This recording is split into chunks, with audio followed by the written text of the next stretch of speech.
Today, it's Edwin's Monday evening property rant.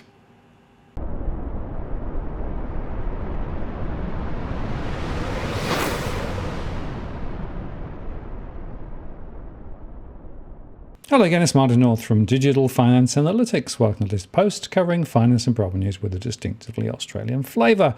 Another Monday. Edwin is with me again. Hi Edwin, how you doing? Well, happy Freedom Day, Martin. Happy Freedom Day. Or is it the beginning of a new community out in the mountains? Well, that's right. And isn't it your birthday as well? Is that right? No, the 1st of December. That's when we go full on. That is okay. That's further down the track. Yeah, that's Gladys's birthday present to me. That's full on.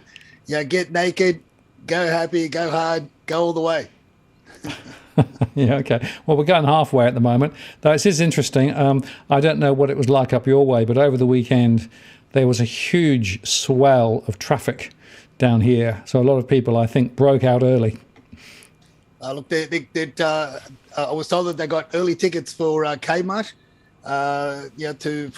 For midnight opening of Kmart, and some pubs open up at midnight as well, or something like that. It was crazy all over. It's as I keep on saying, Martin, you just got to dong on a Guernsey, and as long as you don't carry a football with you, because that's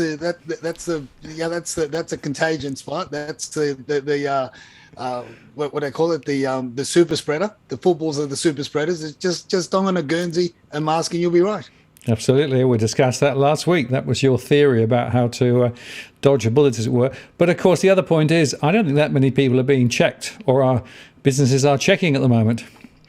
No, we are certainly going to speak a little bit more as to what the so-called industry, the greatest industry body, real estate industry body in the entire universe, if not galaxy, is putting out to its members, and is pushing the government to mandate for the agents to do. That is going to be very, very interesting. I can just foresee a lot of punch-ups at auctions.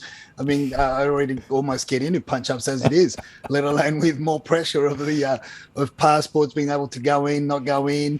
Do you have a condom? I mean, a mask on or not? So you're going to have safe communal gatherings of 50 people in a house.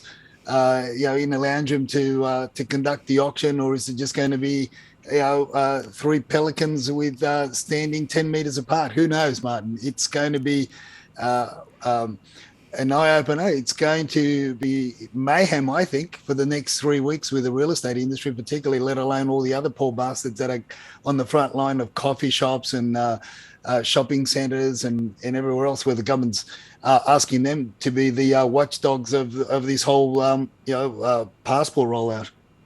Absolutely. Yeah, well, there's a few interesting things going on. And the other thing I'm quite amused about is everybody's sort of fixated up in China, or talking about China and Evergrande, right?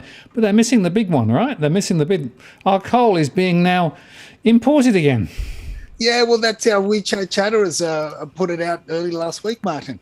I shared it with you, and I think it was Tarek as well. The fact that there's been WeChat Chatterers that are based in China being informed us early last week that they're buying the secret negotiations on hand, and it's only now that that some of the mainstream and other commentators have putting it out on Twitter. I mean, the Australian mainstream, the AFR will take them another week or two to catch up.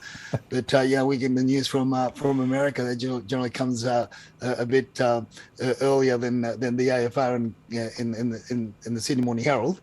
But WeChat chatterers are on the ball. They saw this, or they know of these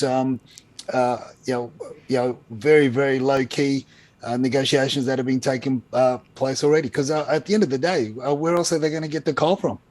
Absolutely. Well, of course, the next thing is you'll be able to export your potatoes. You'll have so many of them, right? You'll be able to push your own up to China. Mate, going hell for leather, Martin. Number two, the raised veggie bed is up and going, and I think this one's going to be the potatoes. I've got some deep topsoil on there, and which is what potatoes need. Now I just got to work out what type of potatoes I want to grow there, Martin. Just got hampered a little bit today with the cold, rainy weather, so I wasn't able to get out and about and to start chasing some potato seeds or whatever it is that you plant. Potato bags so No, they can grow. potato chips. Potato chips. There you go. I like the salt and vinegar. I'm going to grow some salt and vinegar, some Smith's crisps, and Doritos. How's that? Well, that's right. But I think you'll find what they do is they sort of come up in a tree, right? And then those new chip packets sprout from each, and then you pick them, right? Ready salted, in the packet. Yeah, like the spaghetti trees, the spaghetti vines. I'm learning as I go. But one thing for sure, Martin, it's getting scary out there. And as much as I'm having a bit of fun and we can jest. Look, I'm calling mid 2022. I'm calling lines to for food rationing, and this is the thing, Martin. This is the thing. It's not so much that we're not growing enough food here. It's not so much that we don't have enough livestock here. It's not so much that we don't produce enough here. It's all about the packaging, and it's all about, and where does the packaging come from? The packaging comes from China, comes from overseas. And as you and Tarek have been talking about over and over again, and drumming into the into the community, that the fact that the supply chains are broken and things are going to get worse before they get better. So this is going to be the conundrum. Now, on top of that, we've got issues with this the V passport.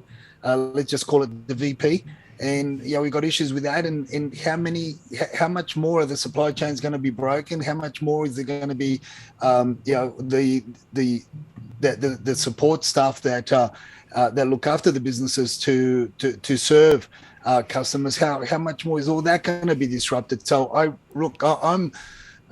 and let me also put it out there. Don't be surprised if there's another bug that's going to affect the livestock. That's going to be a world pandemic. And look, I don't know. Look, it's it's my Nostradamus genes telling me that mid 2022 it's going to be potentially, in my opinion, is going to be dicey with regards to not only supply chains, and dicey with regards to the supplying of food, but also with the movement of people around. So look, it's all I can say is continue to prepare because it's not over. It's we're in the eye of the storm. The quiet before the proverbial hits the fan. No, I agree with that. And, in my small way, I've had a few supply chain issues insofar that I wanted some months ago to get another small piece of kit for the studio, right? So it's basically something that would allow me to convert video standards from one thing to another thing. And I put an order in, I don't know, end of June, right? And it wasn't in stock. I chased it the other day, and they said, oh, no, there's none coming, right? So we sort of hatched up an alternative, and I ended up managing to find an alternative at the same distributor, different product. And then blow me, the ones I ordered in June, they arrived as well. So, I mean, it's all over the place. Right? But the point is, you can't rely on things that you want being available. That's the point, right? You've got to assume that it's going to take a long lead in time, and you may have to compromise and get things that don't quite work the way you expect. And by the way, of course, the price is going up too, and that's the other factor, I think, in the mix, Edwin. The inflationary pressures, the cost of living, the real cost of living is much higher than the official numbers, quite clearly. And everywhere I look, prices are going up. Well, that's correct. Prices are going up. You got shrinkflation, and also we got to come up for a name for the goods that are being provided or sold that have expired. As well. So that's another type of people are holding on to you could say foods in the fridges or freezers in order to not to, because it's just too costly for them to produce. Coffee's almost doubled in price, as I understand it, with regards to that's the raw coffee, that's the coffee beans, and it's only going to get tougher as we move forward. And obviously this is going to impact the greater economy, and it's also going to impact the whole purpose of this podcast is going to property prices, how it impacts, how much of an impact that has, or how sudden, or is it going to be a delayed impact, is all going to obviously be determined by the government policies that are rolled out, and how much more money the government are going to throw at the construction industry and the property sector, in general. And we're all already talking about opening up the international borders early, and that's something else that we're going to talk about later on as well. We're going to unpack, and that is all the people that have already got PR, the professionals, and which once again our WeChat chatterers have alluded us to many months ago, of the medical professionals and other types of professionals that have already attained PR, permanent residency, that are ready to hop on a plane and come over to this great land. At the end of the day, it's still a great country. It's still a great nation. I wouldn't live anywhere else in the world. I've traveled around. I wouldn't live anywhere else in the world other than this nation. The only thing that I wish there was less of is politicians. But hey, we can't have it. We can't have the whole cake and eat it all at once either. Well, the trouble is we lost a few from New South Wales, and then they dusted off some others and put them in their place. That didn't work, did it? Now let's talk about the real estate industry, right? And coming out of the lockdown and things like V passes. This is creating a bit of a storm, isn't it? Well, it is. There's a trainer, Tom Panos, has put out a video, a discussion. I think it was yesterday, and I was able to send that part of a snippet of that, and I'm sure you're going to sort of share the full video link where Tom talks about what the REI New South Wales is proposing, or is really pushing the industry to do. And a new COVID safety plan has basically said that effective from Monday, at open for inspections, you have to actually check to see that people have a vaccination passport, and that it is the role of the real estate agent to actually police that. I'm going to make that clear again. So in yesterday's video, that information wasn't at hand. A decision has been made since then, which is contrary to the public health order, and that is that the COVID safety plan for a real estate agent says that they must ensure that people that enter and open for inspection are fully vaccinated. A phone call was coming through there. That will be very interesting, because it's going to mean real estate agents are going to become the policemen at the door. And effectively, the agents, the selling agents, are going to be the watchdogs. And basically, if you don't have a VP, you're not going to be able to enter property. And that in itself is going to create a lot of issues in the industry. Look, 40% of the people, at least 40% of the agents that I know in the industry, refuse to take the jab, and for various reasons. So it's already creating a stir. It's going to create issues with buyers, but it's also going to create issues with the greater community, which is also the renters market. And we've got strata complexes as well. So there's a lot to unpack in what the government is mandating businesses or industries to do on their behalf, to be the watchdogs for this, whether you consider it BS policy, or whether you consider it fair and equitable, whether you consider it a good policy for watching over the community, whichever way. But at the end of the day, it should not be left to the industry bodies and the industry groups to be the watchdogs for the government. The government have got, we put them in place for a reason, and they've got officers and officers to take care of that. But no, it's been thrown into chaos, because they're expecting the private sector to do all the all the checks and balances. And I think with the property industry, I really see punch ups. And as people, it's already heated enough as it is. It's very emotional, very emotionally charged when selling, when buying, when renting, when leasing. It's something that's just added more fireworks, or added more gelignite dynamite into the mix, which is rather concerning. Yeah, and the interesting question, of course, is that maybe some of the agents won't be vaxxed themselves, but they're actually being asked to impose a standard on those wanting to view property. But on what legal basis, right? And if they do bar somebody because they aren't certified appropriately, and it gets a bit heated, people get hurt. This is really weird.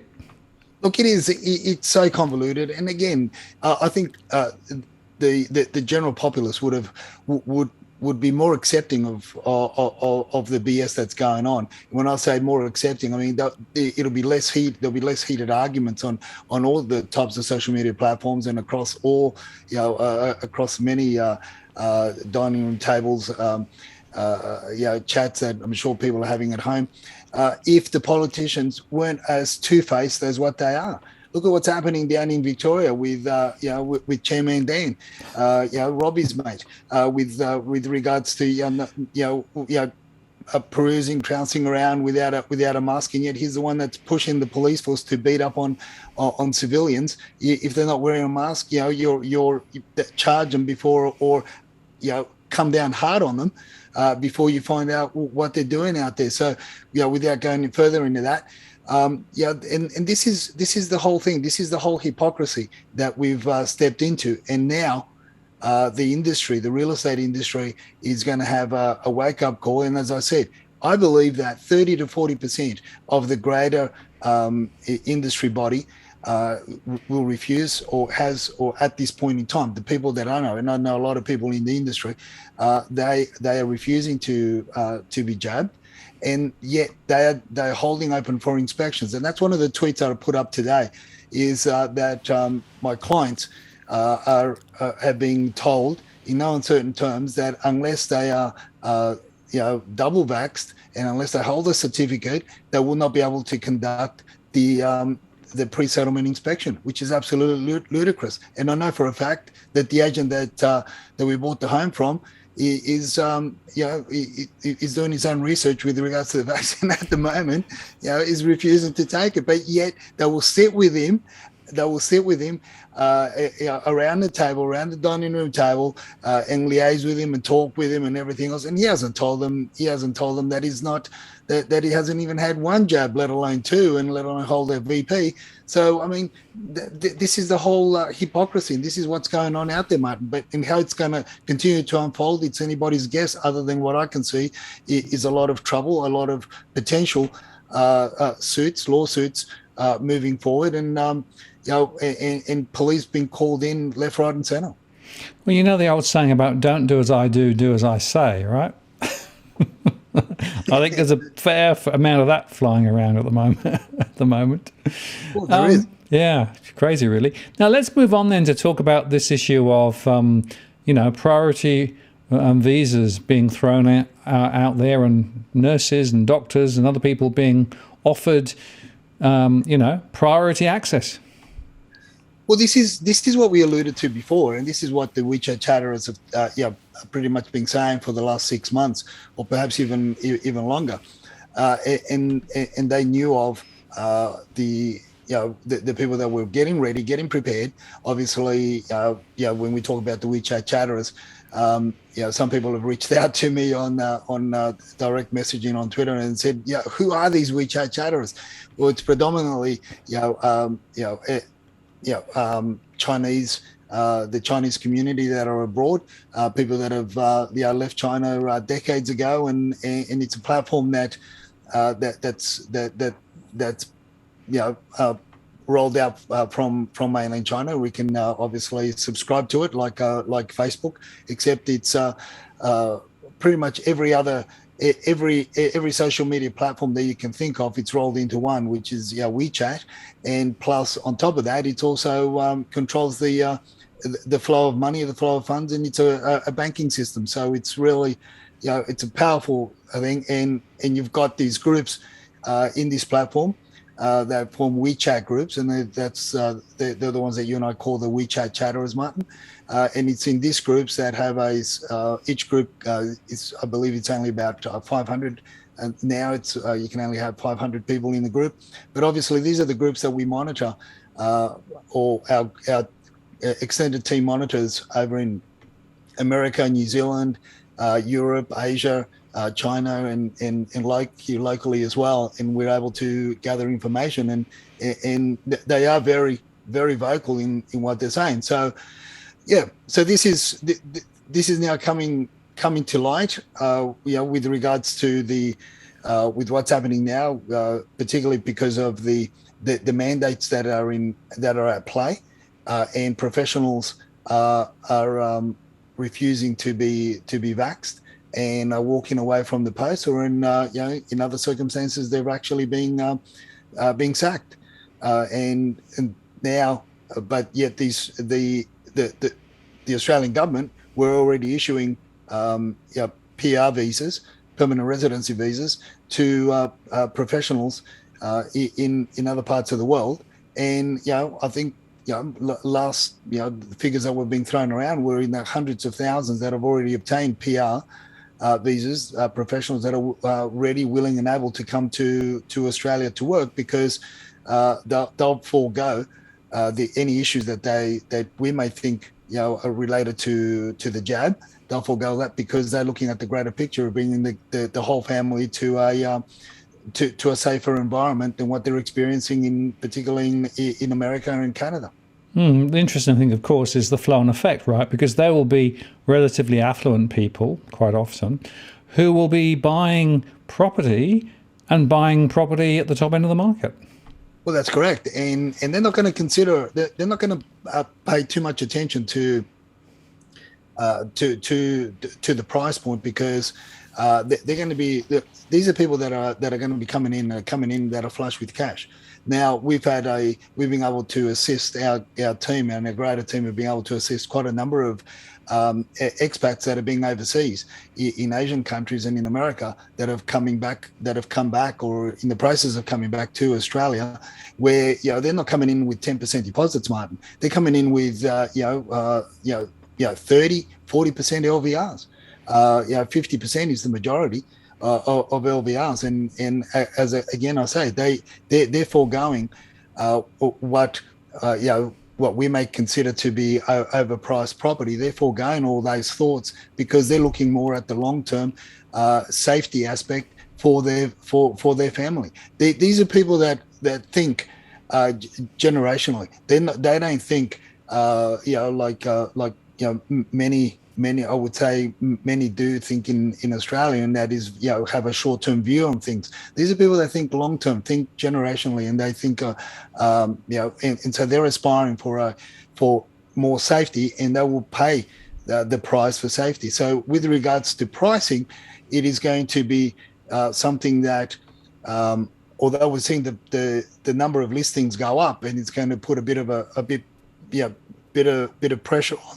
A bit of pressure on those high increment price rises that we've been experiencing.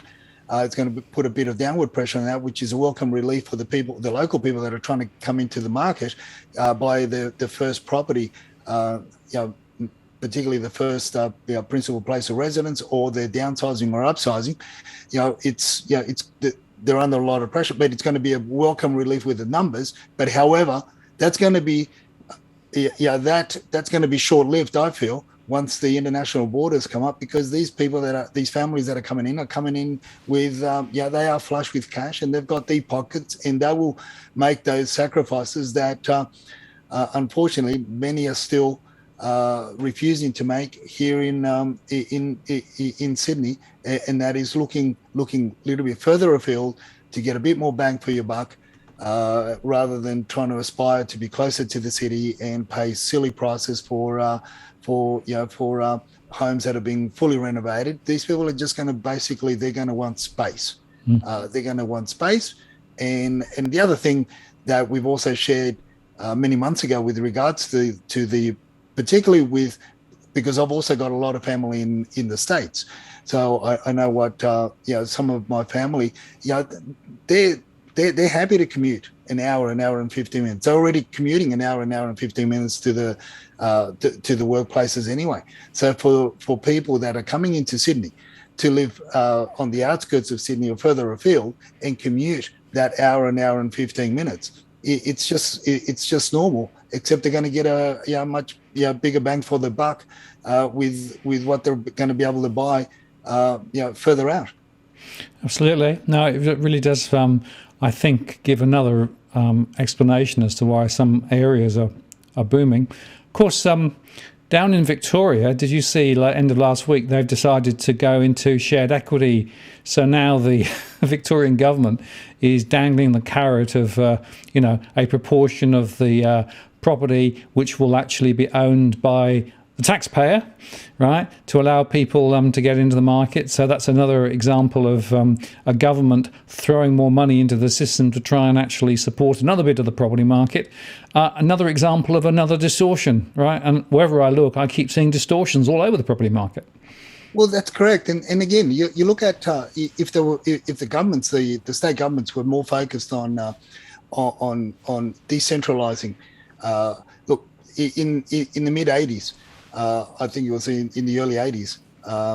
Neville Rant had a great idea, and that was to build the second Sydney, the second biggest city of New South Wales, which was going to be over the mountains in Orange. We can have all sorts of discussions around that as to any things that were associated with that and everything. But we've never really been focused on decentralising, and the powers that be have always controlled it and always try to keep it closer to the North Shore and closer to the infrastructure, closer to the North Shore and closer to the eastern suburbs. The latest classic example, which I was pining on and drumming on, from 8 years ago, was when there was preparations being made for the CBA headquarters to be built in just on the outskirts of Redfern. I mean, that was ludicrous. I mean, we took something like 7,000 jobs from Parramatta and 2,500 from Homebush and they built this purpose-built building for the CBA. They're at near Redfern there, and why couldn't it have been built further out west? And why isn't the infrastructure being supported? Why the reason why you don't get good and proper subdivisions further out west and where there's land, where there's space, is because the infrastructure doesn't flow that way. All roads, all infrastructure point to the CBD. And that's what they wanted all to happen. We've spoken about this years ago when we did that show. All roads points to the CBD.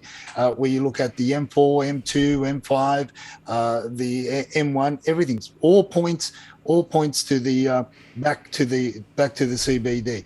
And this notion that the second international airport going to be built at Badgerys Creek and everything, that's just going to be just in my opinion, it's going to be a white elephant because to date I have not read and I have not seen unless it's happened in the last 6 months, because that I've the proposal as to how they're going to transport the fuel from Kurnell to Badgerys Creek. So until that's put in place and until that's realised, as far as I'm concerned, it's just another dud. It's something that's not going to happen, because of all the things that have already been built around the current airport that we have, and the plans that are being in place since the late 60s for the fourth and fifth runway. I have this theory that I use carrier pigeons. There you go. That might work. Don't know. Might be unfortunate if they go too near the power lines, though. Yeah, look, it's all interesting, but then again, look at what this whole pandemic has done, Martin. With regards to air traffic, with regards to, if anything, shipping's increased, and trucking has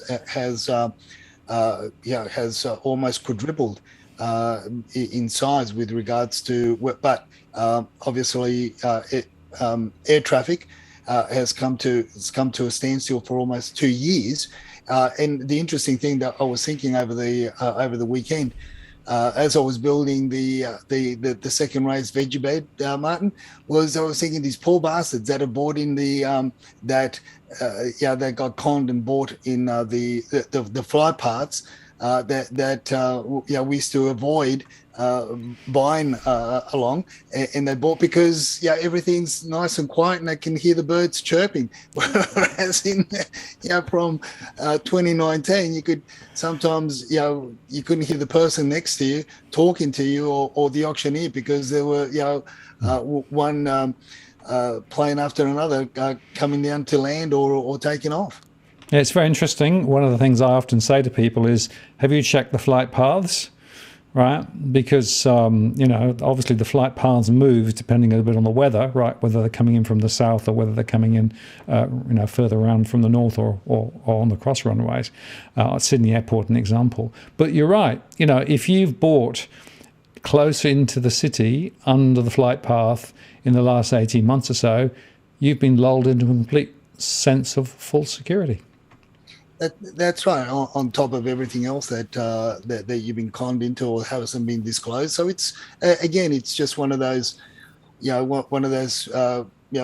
things. Caveat emptor, buyer beware, and the onus really is on you. But again, going back to what the state governments have and haven't done. With regards to infrastructure, I mean, we go hell for leather to build sporting stadiums. We go hell for leather to build all sorts of recreational facilities. But what about the hospitals? What about the schools? What about the real infrastructure? Yeah, we can catch public transport, but first of all, you have to walk 10 kilometres, or you have to walk 4 kilometres to the nearest bus stop. And if you miss your bus, poor you. Now you have to wait another hour, but obviously you can't wait another hour. So then you have to hail down a cab or an Uber to get you to the station. That now you've missed the train to get you to. You missed the fast train to get into the city or to get into a central hub to work. See, these are these whole things that the state governments don't look at if they were really serious. But yet they'll throw money at new first home owners grants. They'll throw money at the construction industry, the sector, in order to build this build to rent crap that's supposed to accommodate young families. All these band-aid solutions and throwing money at things that don't create longevity, that don't create sustainability, and don't promote a good living standard or accommodation for the young families, Martin. And it's absolutely flabbergasting what goes on. Yeah, well, it's interesting that we saw in the New Daily today, Alan Kohler wrote a piece. He was referring to some of the submissions to the current housing affordability inquiry that's going on, and he basically concluded that this thing has been politicised to bilio for years and years and years, which is why we've got a really, broken property system. And he basically said, look, unless you're actually going to really want to change it from the ground up, there's no hope.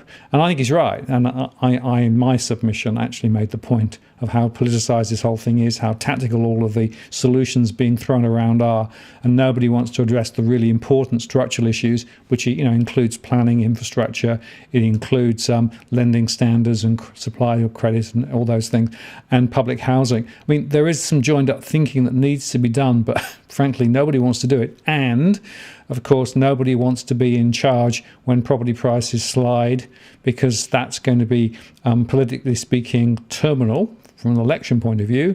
So what they want to do is to do anything they possibly can to talk up property and to talk up wealth. Unfortunately, it doesn't solve anything. No, it doesn't. And we go back to the family unit. We go back to providing a safe environment and a healthy environment with regards to with living standards, and we're not doing that, and yet we're trying to deal with a pandemic on the one hand, and building these shoe boxes and the other, that if you don't listen, if that little bug from China doesn't get you, the bugs that we breed here in these high-rise developments will. Or the bugs that are in the old dwellings where the asbestos and all the other toxins haven't been remediated properly, they'll get you. So, it's a lose situation. And again, it's because our governments, our political structure is based on short-term views, short-term policies, and what can I do in order to get re-elected, as opposed to long-term, planning and infrastructure that will support and that will look after the constituents. That they're not interested, they're not interested, and it's again, and you see it over and over again, the hypocrisy on TV. But all this is going to come to an end one way or another, because now we've also got the commissioner that the government put in charge, the building commissioner. He's really going hell for leather there. And now we've got the report in the Domain saying that 4 in 10, not 2 in 10, not 1 in 10, but 4 in 10 new apartment complexes have major defects, not minor defects, but major defects. Absolutely. Well, we've been talking about this for some time, and we touched on it last week as well. And, what's interesting, of course, is that there are a few reports now, coupled with this, that some of those high-rise buildings were being built by Chinese funded and Chinese populated and supported construction companies. They've suddenly started disappearing. So, it's all coming out, isn't it?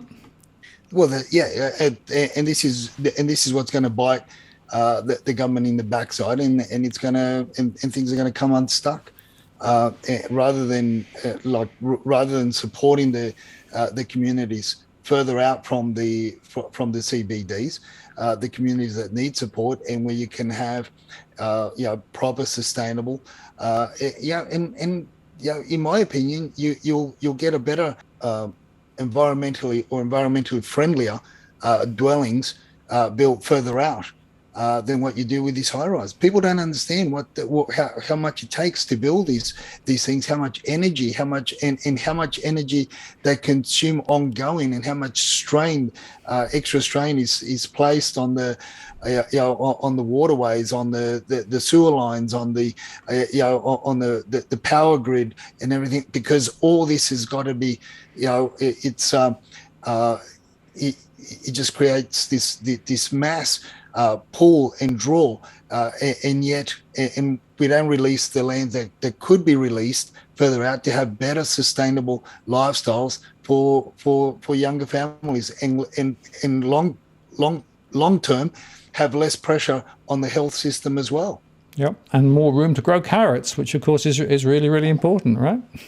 Well, exactly. Where you can reduce your, you can go, turn more into a vegetarian or a vegan if you really want to go all that way, as opposed to a meat eater, because those damn cows, they flagellate, they give out those toxic air, so we'd be eating less meat. Think of it. I mean, it's another solution, Martin. You should email the new Premier with that point. Absolutely. And one last point on this construction issue, of course, the owners' corporations are actually responsible once the building is finished and up and running, right? But the question is, can the owners' corporations actually grab enough cash to be able to actually cover the ongoing running costs and the remediation costs of these significant issues that are emerging? And what happens when they don't? Well, what happens when they don't is the ones that they can grab, they foot the bill, and or the as we've spoken before, the strata managers that they look after the body corporates that look after these buildings, effectively start taking legal action, and that's very, very costly. So at the end of the day, the poor bastards they can't get a hold of that do live locally, they're the ones that foot the bill, and the strata levies go from $1,500 a quarter, if it's a 1-bedroom apartment, to in some cases I've seen them go all the way up to $2,500 a quarter to make up for a lot of difference. And on top of that, you've got your special levies as well. So then it comes to a point where if the reports and the issues are as bad as what the reports are saying that they are, look, it's only a matter of time, and it's only going to be a short period before a lot of these apartments will be uninhabitable, because one, you can't, if you don't have funds to maintain your common areas and to maintain the lifts, well then you can't live there. Yeah, there are other issues that are will affect people, and will preclude, or will prohibit people from occupying these buildings. They don't necessarily have to sink in order for them to be uninhabitable. Now we've also got these issues with this little bug, this COVID, that the strata managers now have to implement new measures in order to look after the common areas, Martin. Yeah. People really haven't thought about this shit. I mean, then you've got then you got the services, that you've got the waste, the disposal of waste, the garden areas, the hallways, the lifts, and it just goes on and on and on and on. And this is where this is all going to come and collapse into a heap. With a lot of these apartments, a lot of these complexes, which I've put out videos from over 10 years ago, which I started calling them the $1 million ghettos, and that's what they will become, the $1 million ghettos. Absolutely, and that point, of course, with the owners' corporation, because they will have accountability for the common areas, which means they've got accountability for COVID control and management in those areas. And as we said earlier on, who's checking as to who is, double jabbed and who isn't, and who's going in and going out. Oh, it's absolute minefield, no doubt about that. Now, before we finish, tip of the week, and this is a real doozy. Well, look. Obviously, this is something that, again, it's a general tip, but I'm going to try and clarify it as I go. So basically, look, we're in a situation where agents, and even on the extended video that Tom Panos put out, even he speaks about the rising number of listings on market for sale in Sydney, right? So this is a point where now, if you're looking for a home to buy, you can basically go in hard and not go stupid, but put a reasonable low offer in on a property, but then just talk about it. I mean, I'm talking about, and if you like I'm talking about an offer, in writing, contractually, or even offering them what's called the 66W, waive your cooling off period after you've had your conveyancer, your solicitor vet the contract, and you've done all your checks and balances, of course, and go in hard, go in fast, because at the moment, this is what's going through the selling agent's mind, right? They're also conscious of the fact that there are more listings come on market. Obviously, the sooner they sell the properties, the quicker they get the commission, the quicker they get paid.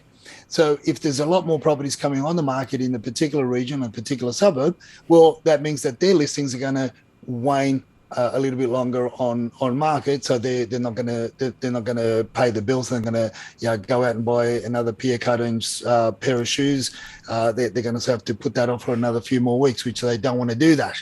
So this is where you can start playing that, adopting a bit of psychology. So go in fast, go in hard with those low offers, but don't be too stupid. Don't be too, give an offer where they're just going to fob you away. It's got to be something that's going to be attractive, lower or around the guide that they've given you, knowing that the guides that they're giving people are not the real representation of what the vendor's expectations are.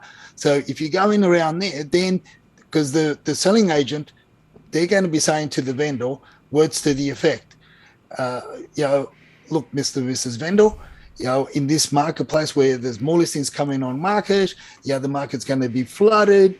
Look at what Tom Panos is saying. This is the video. Have a listen for yourself. And by the way, in this type of markets, first offer is generally the best offer.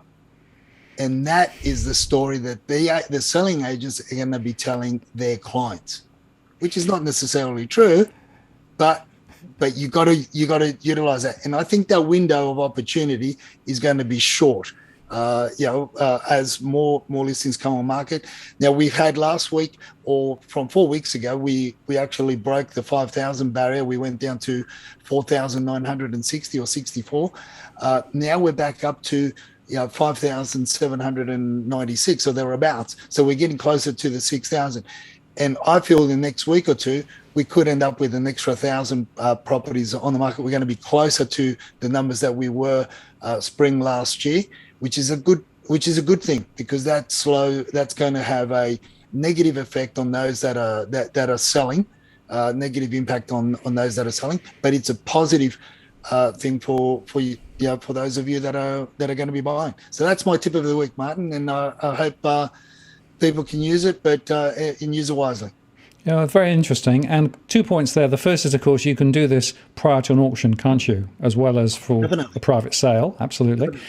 Second point is that with the unlocking, you would expect more properties now to start coming on the market anyway, right, in Sydney and in the surrounding areas, because we know that there's a lot of people been hanging off, waiting for the lockdowns to ease back before they bring their property on the market. And that also is at the same time as many property investors are still trying to get out, particularly in the high-rise sector, because they just can't make it work from an investment perspective. So for all those reasons, you can expect to see higher listings ahead.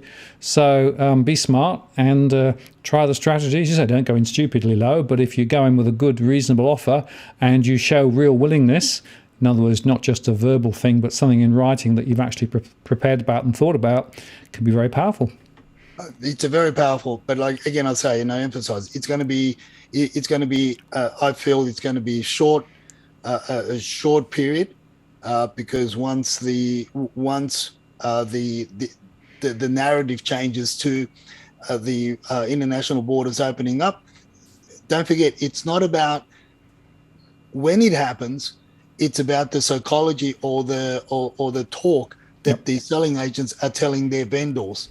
So, the better agents will wait for for a much better offer and everything. But look, it's a 50-50. It's a toss of a coin. So it's a 50-50 chance, and hopefully some of our followers will have great results, and we'll be able to email you and let you know the gains that they've had because they've used this tip, Martin. Yeah, okay. Well, Edwin, thanks for that tip. Very good indeed. And I hope that the 50-50 bet is a little bit more weighing in your favour when it comes to those carrots and those potatoes, right? I hope you get some really good stuff coming through in due course. I had a few people expressing great concern about the fact that you've got such deep beds. Well, it's look, I had to do. I'm just following some YouTubers, man, and I'm making shit up as I go.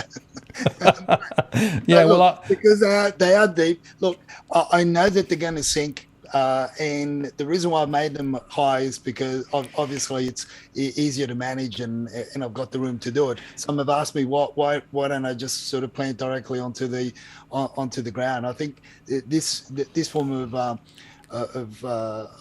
planting works better for us because the ground isn't as good as what a lot of people would like to think it is in the mountains.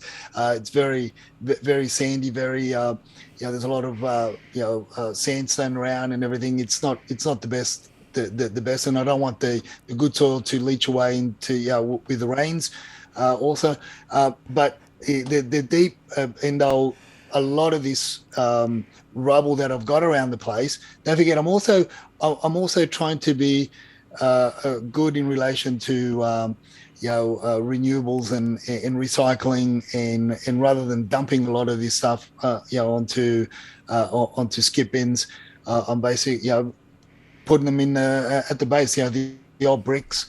The old corrugated iron, I'm using them aside. So rather than rather than getting it, I'm just trying to recycle as much as I can around the land and make use of it. I'll set up some compost areas as well, bays nearby, so as I could again, rather than throwing things away, rather than putting them in the bin, I can just become a little bit more sustainable. So with this, so being a little bit more conscious, doing my bit for the environment. Well done. I'll just remind you on this that, of course, if you're going to grow 1 metre long carrots, right, then you need to have 1 metre high beds. Well, So I well, expect to see very long carrots. yeah, well, not. Look, it's not all. Obviously, a lot of it's rubble, a lot of it's stone that I would have otherwise put in the skip bin. And look, in the first raised bed, most of the rubble that it's one third of the height of the bed. Most of it is what came out of the ground of the bathroom slash laundry in the main house that I'm currently renovating. So rather than dumping that and taking it to the tip and costly, I'm using it as the base for the raised bed, like I'm just trying all sorts of different things. I'll just see what works. Bit of trial and error. Yeah, And make it up as you go along. Sounds perfect to me. And, if you find that you get carrots with funny shapes, you'll know that they've hit the rubble. Oh, look, I'm hoping that I get funny carrots with funny shapes, and also capsicums and tomatoes, and everything. I'll put it on eBay, and who knows? I mean, some of those chips that I've seen on eBay fetch thousands of dollars because because of the supernatural imagery that they've got or whatever. So I'm Yeah, give it a go. Yeah, Absolutely. exactly. You just got to try everything. Absolutely. Edwin, thanks very much for your time. As always, great to catch up with you once again. And I guess we'll do it all again next week. Definitely, Martin. As long as we're still here, and hopefully I'll be doing it with and won't have a black eye. Very good. Okay. See you then. Cheers. Bye-bye.